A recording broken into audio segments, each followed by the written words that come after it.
दोस्तों, आज हम जिस हॉरर स्टोरी सुनाने वाले हैं वे सत्य घटना पर आधारित है, इसलिए आप हमारे चैनल को लाइक, शेयर और सब्सक्राइब करें, वरना वह भूत आपके घर में आ जाएगा। तो चलिए आज की कहानी की शुरुआत करते हैं। एल्डोरिया के शांत शहर में विंसेंट नाम का एक व्यक्ति रहता था। वह जंगल के किनारे एक साधारण सी झोपड़ी में रहता था, जो अपने एकांतप्रिय स्वभाव के लिए जाना जाता था। विंसेंट के बारे में बहुत कम जानकारी थी। कुछ ने कहा कि वह एक कलाकार थे, जबकि अन्य का मानना था कि वह एक सेवानिवृत्त जासूस थे। एक बात निश्चित थी, वह अपने तक ही सीमित था। विंसेंट के दिन उनकी पेंटिंग्स की दुनिया में डूबे हुए बीते। उनकी कला ने उनके घर की दीवारों को सजाया, रहस्यमय परिदृश्यों और रहस्यमय आकृतियों के सार को दर्शाया। स्थानीय लोग अक्सर उनकी रचनाओं के पीछे की कहानियों के बारे में आश्चर्य करते थे, लेकिन विंसेंट ने कुछ भी नहीं बताया। एक उदास शाम खामोश शहर में एक दस्तक गूंज उठी। यह अमेलिया थी, एक जिज्ञासु पत्रकार जो विंसेंट की पहेली में दिलचस्पी रखती थी। सच्चाई का पता लगाने के लिए दृढ़ संकल्पित होकर उसने एक साक्षात्कार की मांग की। विंसेंट शुरू में अनिच्छुक था, अंततः अपनी कहानी साझा करने के लिए सहमत हो गया। जैसे ही वह बोला, कहानी एक प्राचीन पुस्तक की तरह खुल गई। उन्होंने छाया से सराबोर एक अतीत का खुलासा किया, एक जासूस के रूप में एक जीवन जो अनसुलझे रहस्यों से घिरा हुआ था। खासतौर पर एक मामला किसी भूतिया साया की तरह उनकी स्मृति में बना हुआ था। इस मामले में एल्डोरिया के पड़ोसी जंगल में अस्पष्टीकृत गायब होने की एक श्रृंखला शामिल थी।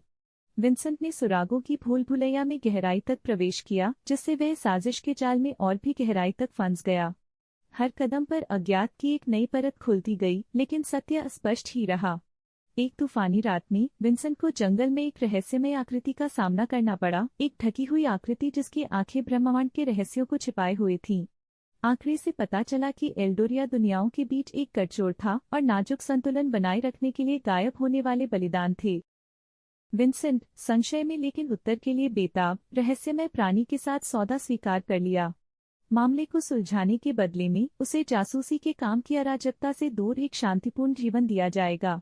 जैसे ही विंसेंट ने कहानी सुनाई, कमरा ठंडा होने लगा और दीवारों पर परछाइयां नाचने लगी। कहानी से मंत्रमुग्ध अमेलिया इस भावना को हिला नहीं सकी कि विंसेंट की कहानी में और भी बहुत कुछ है। दिन हफ्तों में बदल गए और अमेलिया का आना जारी रहा। उन्होंने पाया कि विंसेंट की पेंटिंग महज कला से कहीं अधिक थी। वे उस दुनिया के द्वार थे जिसका उसने सामना किया था। ब्रश की प्रत्येक स्ट्रोक में उनकी यात्रा का एक टुकड़ा, उनके अनुभवों की एक दृश्य डायरी थी।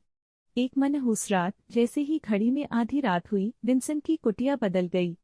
पेंटिंग्स जीवंत हो उठी और कमरा अन्य क्षेत्रों का प्रवेश द्वार बन गया। एल्डोरिया, जो एक समय शांत शहर था, ने अपनी रहस्यमय प्रकृति का खुलासा किया। खुलासे के बवंडर में फंसी अमेलिया को एहसास हुआ कि विंसेंट का जीवन एल्डोरिया के रहस्यों के ताने बाने से जटिल रूप से बुना हुआ था। बलिदान, रहस्यमय अस्तित्व और दुनियाओं के बीच संबंध सभी एक भव्य टैपेस्ट्री में धागे थे। एक चरम मोड़ में विंसेंट ने कबूल किया कि लबादे वाली शख्सियत के साथ उसके समझौते की एक कीमत थी। वह एल्डोरिया तभी छोड़ सकता था जब कोई स्वेच्छा से उसकी जगह लेता। अपनी पत्रकारीय जिज्ञासा और सहानुभूति के बीच फंसी अमेलिया को एक नैतिक दुविधा का सामना करना पड़ा। जैसे ही कहानी अपने चरम पर पहुंची, एल्डोरिया का रहस्य अमेलिया की आंखों के सामने खुल गया। एक बार छिपी सच्चाइयों ने उसके विश्वासों का परीक्षण किया और वास्तविकता और कल्पना के बीच की सीमा धुंधली हो गई। निस्वार्थता के अंतिम कार्य में अमेलिया ने एल्डोरिया में रहने का फैसला किया और इसके रहस्यों का नया संरक्षक बन गया।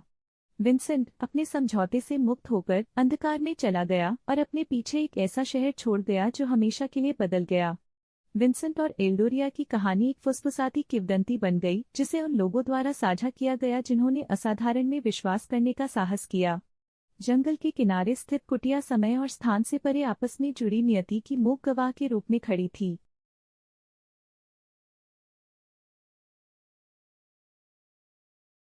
एक बार पारानगर के एकांत कस्बे में राहुल नाम का एक आदमी रहता था। वह बाहरी इलाके में घने जंगलों से घिरी एक विचित्र कुटिया में रहता था। राहुल अपने अकेलेपन के लिए जाने जाते थे। उनके अतीत या उनके एकांतप्रिय स्वभाव के कारण के बारे में बहुत कम लोग जानते थे। राहुल के दिन एक असामान्य शौक, प्राचीन घड़ियां इकट्ठा करने में बीते। उनकी कुटिया विभिन्न आकृतियों और आकारों की घड़ियों से भरी हुई थी, जिनमें से प्रत्येक एक अजीब तालमेल में क्षणों को गुदगुदा रही थी। स्थानीय लोगों ने कानाफूसी की कि घड़ियों में एक रहस्यमय शक्ति है, लेकिन किसी ने भी सच्चाई जानने के लिए राहुल के घर में प्रवेश करने की हिम्मत नहीं की। एक दिन अनन्या नाम की एक जिज्ञासु पत्रकार राहुल के रहस्यमय घड़ी संग्रह की कहानियों से आकर्षित होकर पारांदर पहुंची। रहस्यों को उजागर करने के लिए दृढ़ संकल्पित होकर उसने साक्षात्कार के लिए राहुल से संपर्क किया। अनिच्छा से वह सहमत हो गया और एक ऐसी कहानी का खुलासा किया जो समय की सीमाओं को पार कर गई। जैसे ही राहुल ने बताना शुरू किया, अनन्या को एक पारिवारिक अभिशाप के बारे में पता चला जो पीढ़ियों से उसे परेशान कर रहा था। श्राप ने राहुल को घड़ियों से बांध दिया और वह लंबे समय से भूले हुए पाप के प्रायश्चित के रूप में उन्हें इकट्ठा करने के लिए मजबूर हो गया। रहस्यमय ऊर्जा से भरपूर घड़ियां अभिशाप को तोड़ने की कुंजी रखती थीं। साहस की भावना और पत्रकारिता की जिज्ञासा से प्रेरित होकर अनन्या ने राहुल को अभिशाप के बंधन से मुक्त होने में मदद करने की पेशकश की। साथ में वे अभिशाप की उत्पत्ति की खोज करने और राहुल के जीवन से इसका पर्दा हटाने का रास्ता खोजने के लिए एक खतरनाक यात्रा पर निकल पड़े। उनकी खोज उन्हें जंगल के भीतर छिपे एक प्राचीन मंदिर तक ले गई। किंवदंतियों में एक समयपालक देवता की बात की गई थी जो भाग्य के धागों को नियंत्रित कर सकता था। जैसे जैसे वे मंदिर के रहस्यों में आगे बढ़े, अनन्या और राहुल ने गुप्त सुरागों की एक श्रृंखला को उजागर किया जो घड़ियों की छिपी शक्तियों को अनलॉक करने के लिए एक अनुष्ठान का संकेत देते थे।